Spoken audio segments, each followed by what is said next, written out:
What's up, everybody? My name is Bryce, aka DubsNotSubs, and welcome back to another episode of the podcast Dark. I believe this is episode 15. I never look at it, and I usually get it right, and I've been 100% on my guesses so far, so I believe it's week 15. Excited to get back. Also, if you hear some inconsistencies with my voice, like getting distant, or maybe like I accidentally tapped the mic or something, I'm actually holding the mic right now because I am actually house sitting at the moment, and I did not bring my stand, which is fine. I didn't plan on bringing it because I didn't really feel like I need it. So if you hear any inconsistencies about that, again, I'm sorry, but we'll make do and we'll get into the news. So I hope you guys are all having a good week. I hope everyone's doing good. Summer's starting. We're finally into summer. Actually, we're a little bit into summer. We're almost into July, actually. This year, for as crazy as it is kind of flying by. It's kind of crazy that we're like halfway through the year right now. But at the same time, we got half more. Like, when did the aliens come in, and what else can go wrong at this point? Because the sky's the limit, man. You like that Dave Chappelle bit when he's talking about Michael Jackson, and he's like, well, if I start here, then sky's the limit. So, well, hopefully, we've hit the darkest point, and we're going to reach a better time. And I'm enjoying the outdoors from recently. I've been going outside, just chilling, enjoying the summer heat. Pools, having a good time with whatever I can, and hope you guys are too. So, anyway, please make sure to like, comment, subscribe if you feel that I've deserved it, and let's get into the actual news. Now, let's start off with the TOC for this week's Shonen Jump. As you guys know, there is a new series that has come out in this issue, and there will be one more in the next issue, as you can see, called Me and Roboko, and this, I don't know what the next series is, but I will get into the new series in a second. But this is the new series right here. But I wanted to cover all the new stuff that is coming out and see where the rankings for all this stuff has laid right now. So we don't know about Mago-chan, Ayakashi Triangle yet because those are still classified as new. I believe they have to get past the third chapter and then I think they actually get ranked. So what we get to see another color page from Manga Chapter 2. I thought it was funny. I don't think it's the best one on there. And in the other one, Mori King is number 4. For some crazy reason that makes no sense to me, Mori King somehow is at number 4. I don't know who voted for it. Doesn't make sense to me.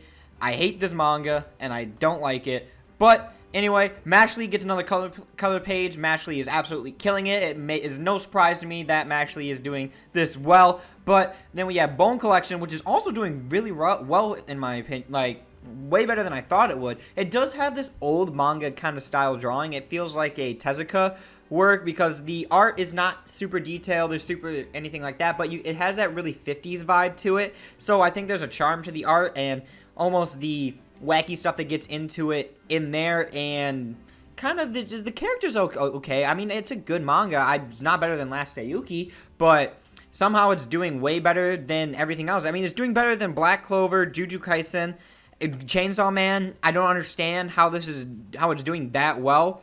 Maybe just the big boob girl won it all. I'm genuinely confused why it's doing better than Jujutsu Kaisen and Black Clover.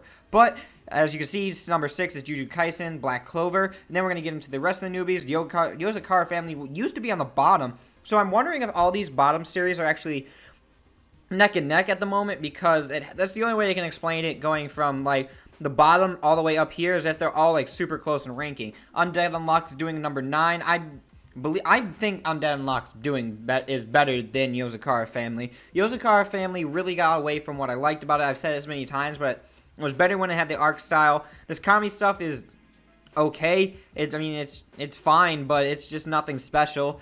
I don't see all these comedy things lasting. There's no way they're doing it. This, I'll get into the next one, but Mago-chan's a comedy. Ayakashi Triangle is an ecchi. Mori King is a comedy. Bone Collection's more of an action series. Mission Yozakara is a comedy, and then Mitsuma is a comedy. So you have 1, 2, 3, and 4 that I would classify as comedy manga as their main thing. So I don't know. Maybe other people don't see it as that, but I just kind of see it as a episodic chapter thing, which is what all those other ones are doing, and that's why I'm kind of classifying in the same section. There's 4 of those. I can't see it lasting because I just don't see how those are going to do really well within Jump. But next up we have Chainsaw Man, which is really, really surprising that it's getting color pages and stuff, and for some reason it's at number 10. But maybe something else is going on here. I don't know 100% of things about the TOC rank, so I'm not sure why it's number 10, because I think it's doing a lot better. Plus, it's ranked, and I know Undead Unluck was not ranked for the physical sales, but then physical sales and the actual chapter things are two very different things. Some things can do really well in sales, but not good on the actual TOC, and some can do extremely well in the TOC, but not good in sales. It's interesting to see how that works, but anyway, next up is Gravity Boys, which I forgot was still in this manga, and for the love of God, how is it still in there? It's a nominee for an Up-and-Comers award. How the hell is it on there? It is not good at all. Gravity Boys is terrible. It's one of the worst mangas ever made. I don't know how it's still in here. Mitama is number 12, and then for number 13 we have We Never Learn, One Piece is absent. Mitama Security should not be last. And we know what should be last? Gravity Boys. And then it should be Missing Yozakura. And then I would say, yeah, then I would put Bone Collection down there before I would put Mitama, but this is all biased opinion. I think Mitama is one of the best things in the Shonen Jump thing at the moment. I love it. I've talked about it so many times and how funny I think it is, and I recommend you guys read it if you guys enjoy your comedy gag manga. It does a great job at that and is consistent and really funny as it goes. Although this new arc I think is maybe what's turning people off with the new thing that happened in it. So I guess it makes sense. Maybe you can change it and get back, because I really don't want that to go anywhere. But let's get on to the actual new manga for this, and that is Hard-Boiled Cop and Dolphin by Ryuhei Tamura. I don't know if he's done anything before that, but it joined, and let's get into what this is about. Basically, this is about, okay, once this loads, this is about this guy right here. He is just a detective, hardcore detective in Tokyo who is a bit too hard and too old school. He's got that, like, 70s cop thing where he's just, like, dark cloak, smoking, doing whatever he wants, pulling his gun on people, just being a hard cop in them. And like these new times, and what happens is he ends up pulling that, he gets a lot of trouble, and then he ends up getting transferred out to a new area. I don't remember the exact area he got transferred to. Does it say? Okay, no, it doesn't, but he gets transferred to a different section of Japan, which is more like the country and like by the ocean side. And what we find out is that at this police station, there's this girl right here who was raised by a dolphin. And you're like, okay, what does that mean? Maybe it's like something, what is it? Like Mowgli or something? Was Mowgli raised by a bear? And was Mowgli? Yeah, I believe he was raised by animals.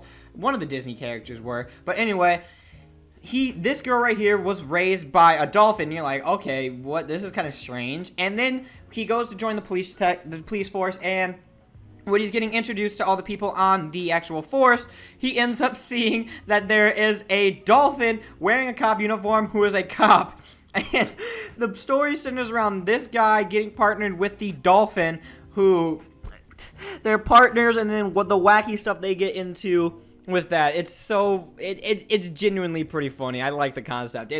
Chapter 1 I thought was actually really funny. Will this one stay? I think it will over the other stuff that's going on. Maybe. Because I think it's either this or Magu-chan. Because obviously Mori King seems to not be going anywhere. Somehow it's ranked number 4.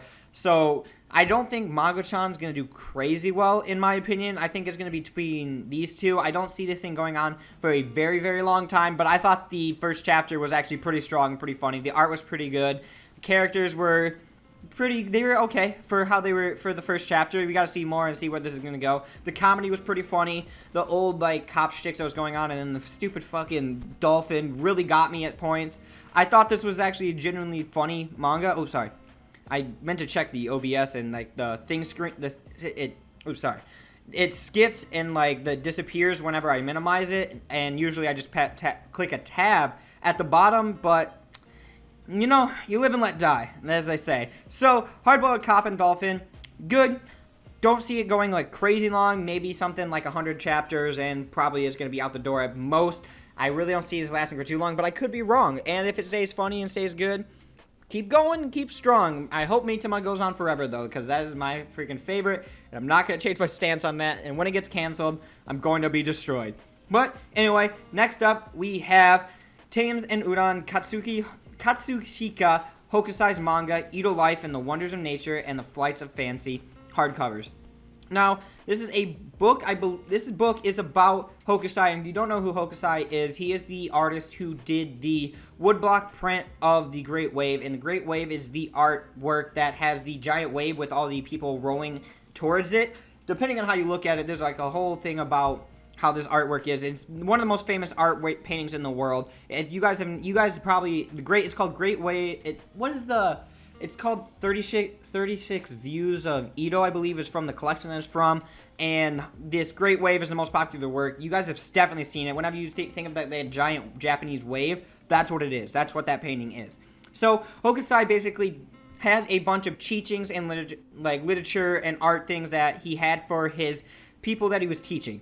And this is basically a collection of all that stuff, some of like the works they had him copied on to get better, and like his teaching and practice things that are all within this. I thought it was really interesting. I might pick this up. Hokusai seems really interesting because basically a lot of his artwork, he was genuinely famous in the actual world of Tokyo, Japan, like woodblock printing for his time, but he was never really worldwide famous and had that lasting effect like Great Waves off Kanagawa did. But what happens is in his old age, after he retired, I believe it's his son steals all his son steals all his money, so he has nothing, so he has to be forced to go back into work into painting to be able to make money because he was retired and obviously he has no money now to pay for anything. So he gets back into it and he ends up creating the 36 views of is it Edo?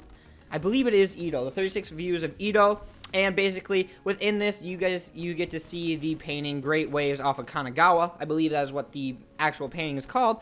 And that is the Great Waves that ended up having a super lasting impression on everybody. And it shows the intricacies of how woodblock printing is made, how famous it can get, and how worldwide it is, and how just great it was as a art form. And I'm super interested in stuff like this. I love things like actual traditional art and stuff like this, not just from Japan, but all around the world. But Hokusai is an absolutely fantastic artist, so I love all his works, and it actually really interests me. So I will probably be picking this up because I'm wondering what's inside this guy's mind. What was his teaching? Because he always talked about how he could never reach perfection in painting, and he always wanted to keep going further and further and closer to perfection in painting. And he's just a really interesting character. I learned about him.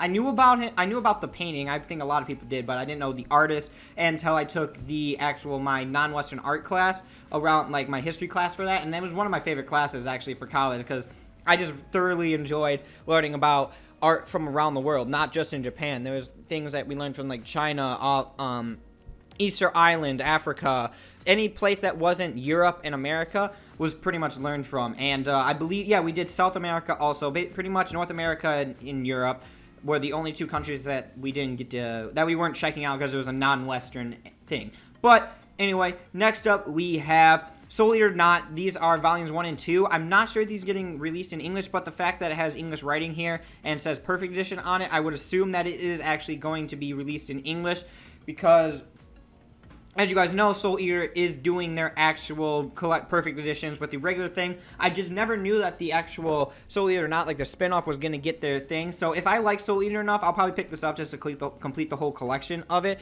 I cannot wait for Soul Eater to come out because I've never actually read the manga or seen the anime, so to be able to actually experience this for my first time in this omnibus edition is going to be absolutely amazing. I can't wait. It's going to be so cool, and I've heard mixed opinions about Soul Eater Not. I've heard people say they absolutely hate it because it's nothing like Soul Eater, but it literally says Soul Eater Not, so I'm assuming it's nothing like Soul Eater, and it's just like this comedy spin-off with all the girls from Soul Eater. I don't know what goes into it at all, to be honest, but anyway, I just want to show you guys that just in case you didn't know that Soul Eater Not was also a possibility for getting released in English. I don't want to say 100% real just in case that it's not, but I think it is coming out in English.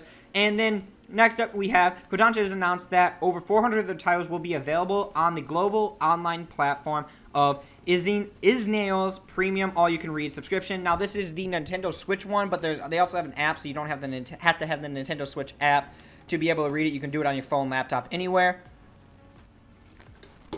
Sorry, I had to take a drink. And my biggest thing with this Kodansha thing is that I almost guarantee you they're going to have incomplete collections and things like that. Because what happened with Comixology, with their unlimited plan, you have a ton of different, all Kodansha stuff. I could be wrong. Don't quote me on this because I don't know if they have every single volume or if they don't. But from what I know about Comixology and their other things, what they basically do is they'll give you half the volumes, and then the rest you have to buy. That's what they usually do for their kind of subscription stuff like that, and that's what they've done for a lot of their things. They put it online, they give you half of it for free, well, the first couple volumes for free, on their unlimited thing, in quotation marks, and you run out of that real quick, and then to continue the series, you have to pay for it from that point forward. So I don't know how it's going to work on this, because I don't know if there's a pay-to-read section for this, because I already, when I have access to the oh, sorry, I thought maybe he was talking about that, but this, I'm not sure how many they're going to actually have. I don't know if it's out yet, but basically, I believe it is out yet, but I haven't actually checked all you can read stuff for it, so I don't know how many volumes are actually going to be for a series, because things like, I'm trying to think, what's it called? Copalon was a series I was reading on Comixology, and it had 21 to 24 volumes, something like that. And basically, I read volumes 1 through 12 for free on Comixology, and from that point forward, I had to pay to continue reading. So, I believe that's what they're probably going to do on Isneo. I could be wrong, don't 100% quote me on that, but that's what they've done for all their other kind of stuff with their free stuff. So, just be warned with that. If you think that you get all this stuff for free, it's not really true, at least from what I know. Remember, do your own research, like with that kind of thing, do your own research, because I wasn't out at the time I collected that article, so I didn't have, I couldn't go check all that stuff. So I believe it is out now, though, so if you guys want to check that out, go for it. But anyway, next up, the Tokyo Game Show for 2020 is an online event now that is scheduled for September 23rd through the 27th. Now, this is fucking hype. So let's get into the article, and then the official website for the Tokyo Game Show 2020 event announced on Thursday that the event will be held online from September 23rd the 27th. September 23rd will be a business day for businesses discussions only. The event is accepting applications for online exhibitors. The event plans to host streams of programs, videos, and esports tournaments. So, this is gonna be hype, because everyone knows Japan makes the best games, and there's gotta be some big stuff here. I hope there is, because with the PS5 and the Xbox One finally officially announced, you know there's going to be some big games on here, because everyone's going to have to be rolling out their launch titles, and they're right off the beginning. There's going to be a huge amount of hype for both these consoles, so that means people are going to be throwing a lot of money into their games, and all the stuff they've been probably waiting on for this kind of moment, it's going to be coming out, and it's going to be amazing. I cannot wait to see what's at the Tokyo Game Show. Hopefully some hype, hopefully some top tier shit. Sorry for the voice crack. I'm still going through puberty. I have till 21 until I stop growing, guys, okay?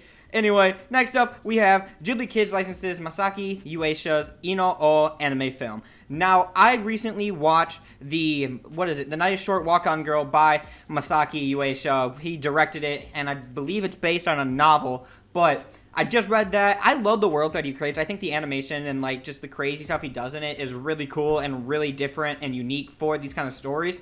But my biggest problem with The Night is Short, Walk On Girl was that it was very weirdly paced. It was very fast-paced, and there was some problems with the character development. I gave it an 8 on Twitter, but I'd rather give it a 7.5 in better conscience. But overall, it was still a really good movie. It was really fun. I really liked the characters. And even though there wasn't a lot of development with them, they were still really fun. The story was cool. The over-the-top stuff that Masaaki Yuasa is known for is present throughout this entire movie and is fantastic through and through. It's still a really enjoyable movie, even with its flaws. But anyway, let's get on to his other film called Ino-O. Now, here we go.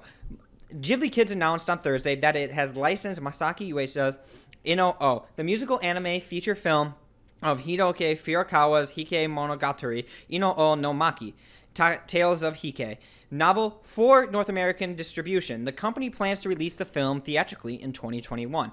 It is described as Ino-O is born with a unique physical characteristics, and the horrified adults cover every inch of his body with garments, including a mask on his face. One day, he meets a boy named Tomona.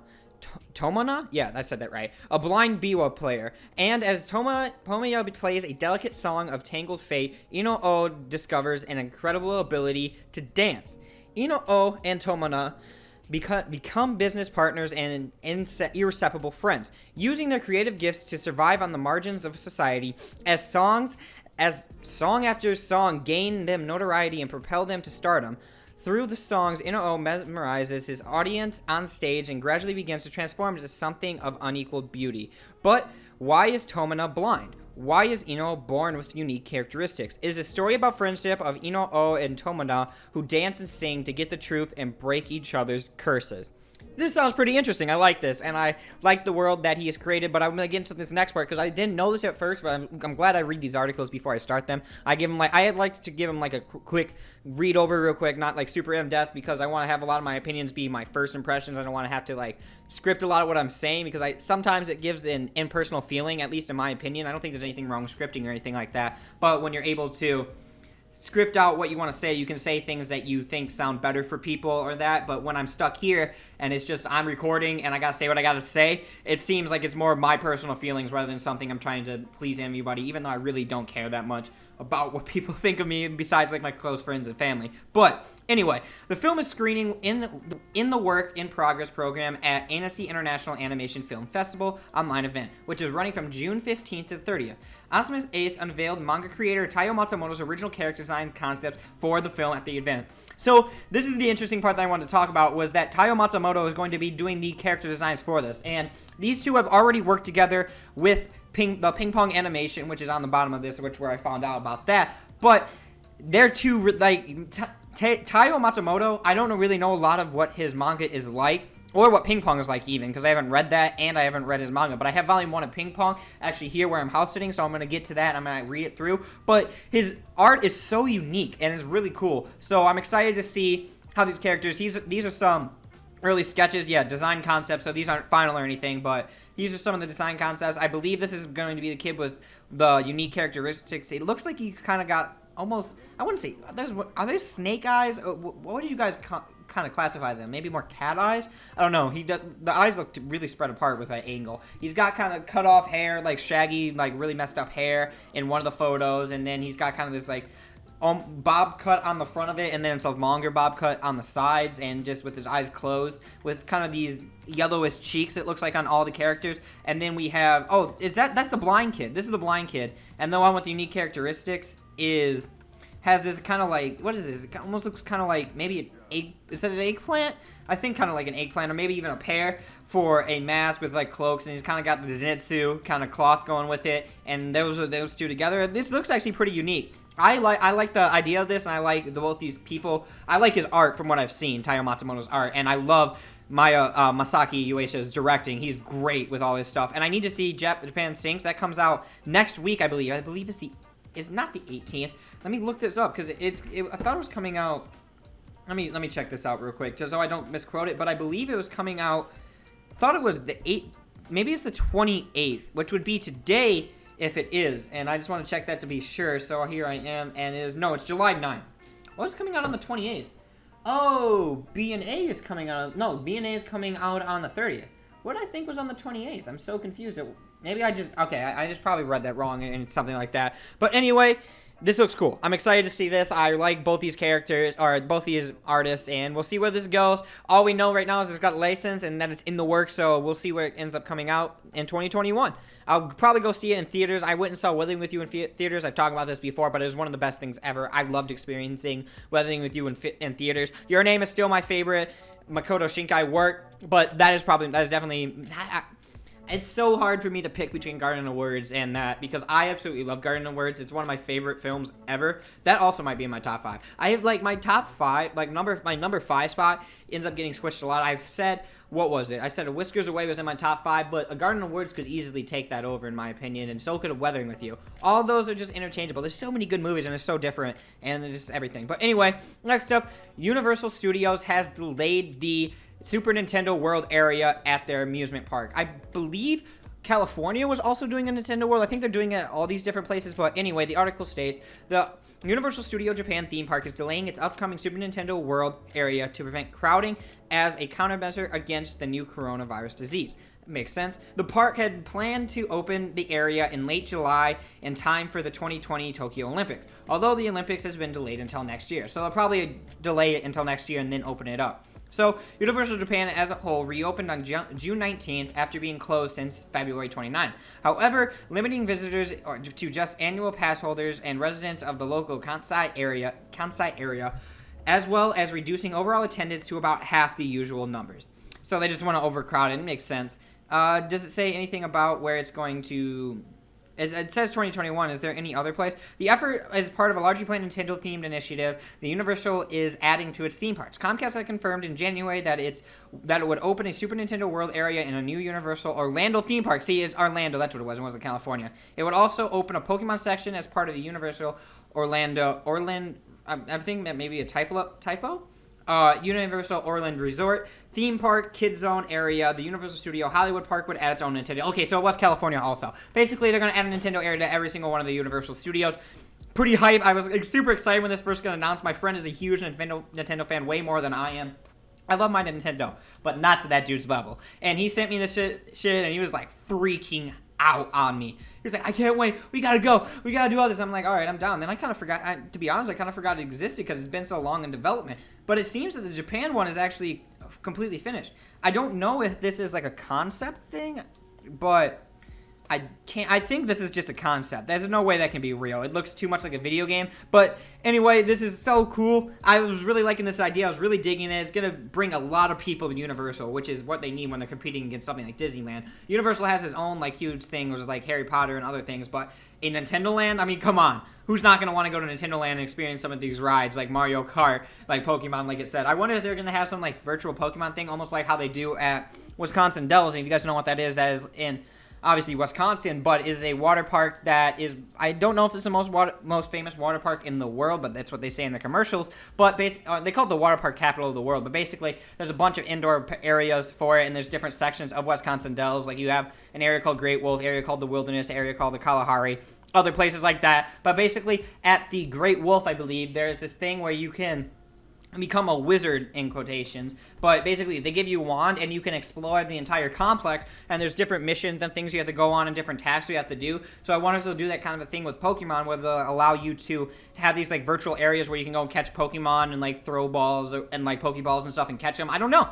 There's only one way to find out, and that's by going or getting it announced. But I do really want to go see this, and it's so cool. I love this idea. But anyway, next up for you Boruto fans is coming back July 5th. Now, I personally hate Boruto. I thought it was really bad and not as anywhere near as good as Naruto. I have not seen Shippuden. I've said this many times, but I've seen Naruto. Naruto's vastly better. It's so good. But the actual Boruto anime, I dropped on pretty early in the anime phase. Like, first, I didn't finish the first season. I just hated it. I didn't like it at all. It wasn't good in my opinion. People say you just gotta stick it out and wait for that to eventually get good or whatever. Apparently it gets good later on. And to be honest, I don't care enough, so I'm not gonna continue it. But for you Boruto fans, you like what you like. It doesn't really bother me if you like it. If you do, good on you. There's more anime for you to watch, and it's coming back July 5th. Woo! So next up, we have a possible anime announcement for Please Don't Bully Me Nagatoro. It is announced that there is going to be an important announcement. I have deemed it my own personal investigation, and also somebody on Twitter called Yonko Productions, which is the dude who did a lot of the anime stuff that got announced recently. He said that this was going to get an anime adaptation, and then all of a sudden, a couple of days later, this showed up. So my guess would be it's going to get an anime adaptation, and it makes sense to me, honestly. For what I know, it's doing pretty well, and it works really well for the teasing genre. It's one of the best ones in there. This one, Please Don't Toy With Me Nagatoro. No, it's this one. Please Don't, what is it? Pleasing Master Takagi-san. I think that one is pretty good. And then the other one it's the Ukazaki-san or something like that. It's like Don't Bully Me Ukazaki-san. I don't remember exactly what the whole thing is, but those are the three big ones in my opinion, the ones that I have heard of the most. So we'll see what this ends up turning on and see if it's any good and see if we even get an anime adaptation for it. Again, I probably won't be checking out the anime adaptation just for the strictly fact that I'm already reading the manga. So I don't want to, I just don't reread and rewatch. I've said this many times. This is like the podcast where I keep repeating myself. I've said this before. But, like I was saying, I'm just not going to rewatch it.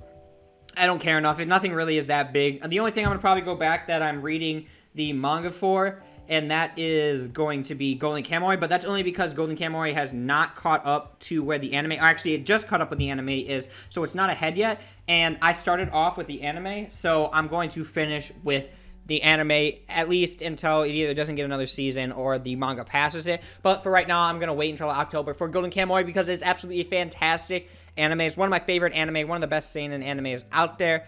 But anyway, let's get on to our next one, and that is Cyberpunk 77 is going to get an anime. Like, why not? It's coming in 2022. Now, let me see where this is. Does it have the synopsis right here?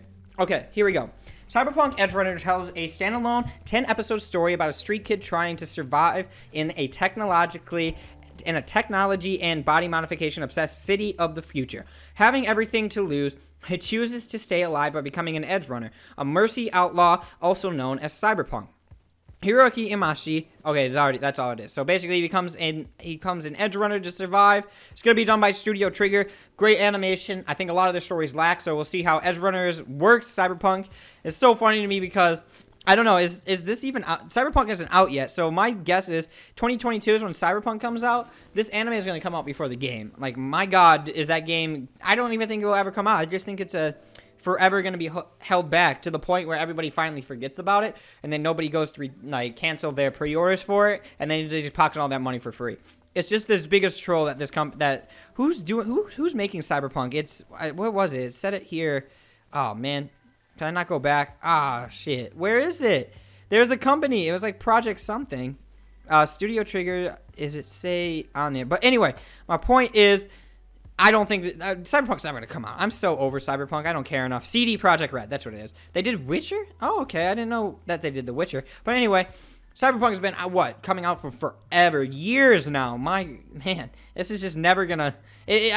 When it comes out, I'm going to tell you guys right now. When it comes out, people are going to be obsessed with it for maybe a week to 2 weeks at max. And everyone's going to realize, wow, this game's okay. It's like, it may be good, but I guarantee you it's not going to live up to anybody's hype for almost 5 years we've been waiting for it or something crazy like that. Nah, it's probably not 5 years. I'm probably over exaggerating, but still, the amount of time you've had to wait for this this game to come out, it's not going to live up to the hype with this. It's like where people who want season 3 of their favorite anime to come out, no matter what that season is at a certain point, you're not going to be happy with it because your hype level and the expectations you have for the actual anime is going to be on a level that is unreachable at a certain point. Like something like March comes in like a lion. I'm not like, oh, I want a season 3 of it. I would love to have a season 3 of it, but to see it actually happen would be just really cool. I would love to see it, but I'm never sitting there every day oh, season 3 of March comes in. Is it coming out? They're going to announce it then. Because at a certain point,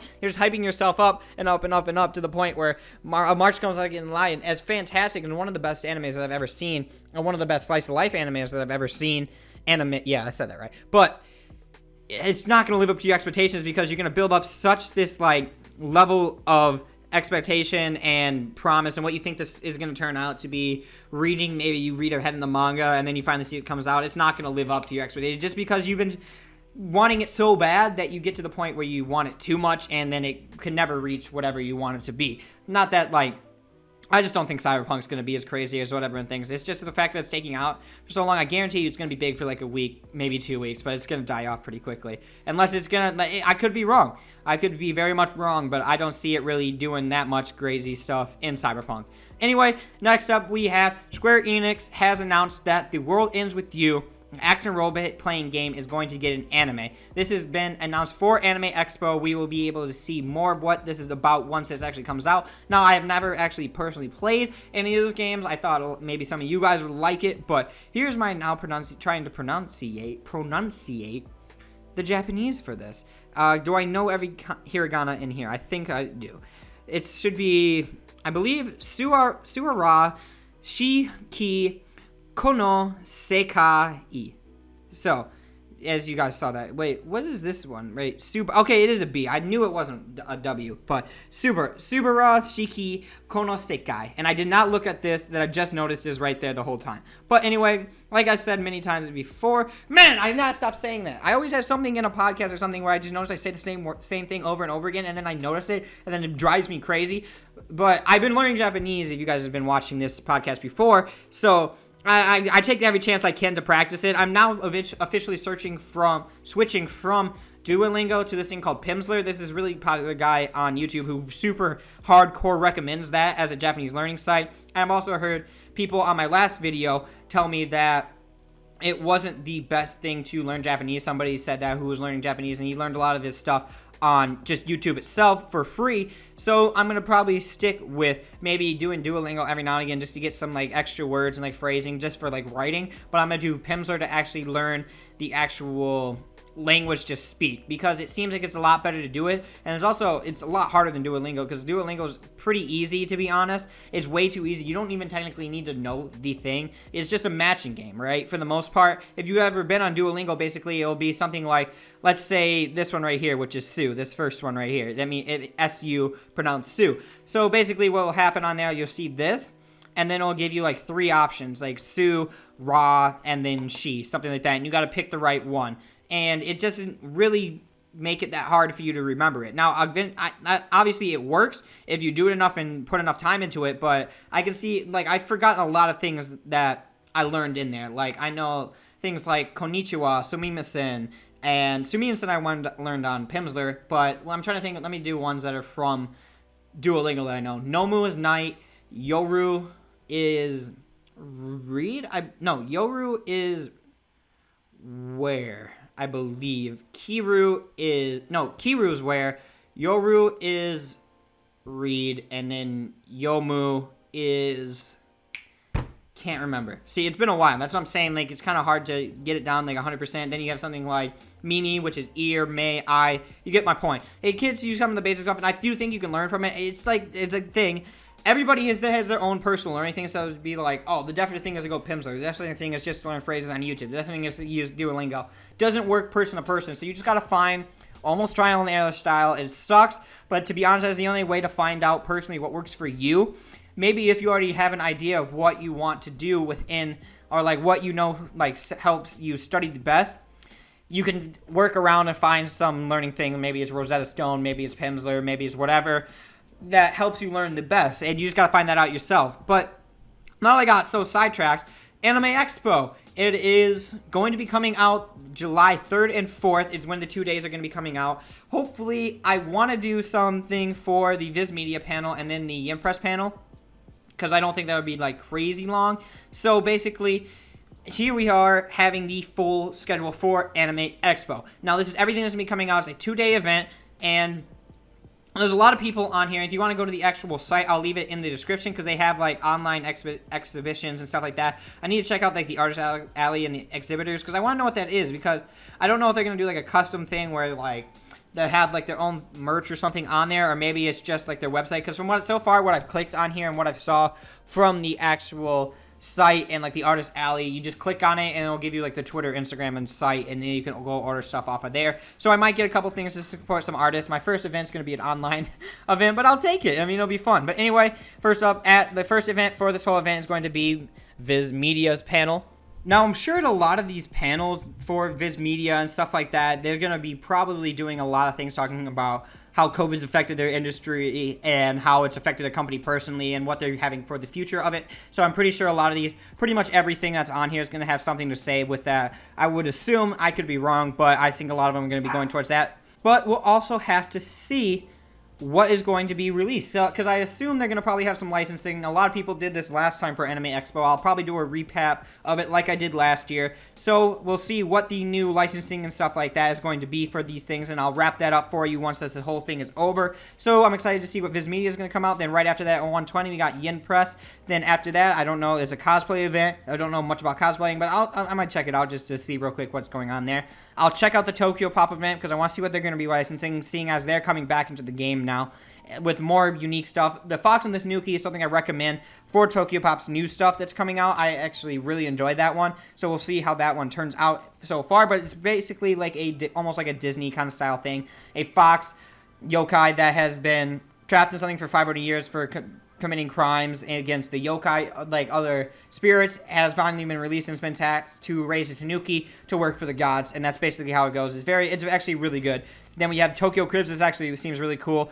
GSC Cribs, a little look into the Good Smile Company. I'll see what's going on there. I believe these guys make the Nintendroids, and I'm not a huge Nindroids. That's what it is, I think.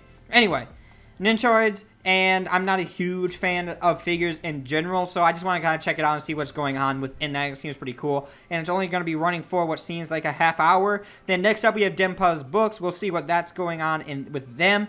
Then we'll see if they can release some pretty cool things. I mean, they had some niche stuff, but obviously, as you guys know, they had this huge like looming thing over them about how they're so bad at releasing things, especially with something like Kaiji. Like pretty much the only thing I know is coming out consistently from them is Inside Mari. I don't know if Heavenly Delusion got delayed, but I think it did get delayed at least one time.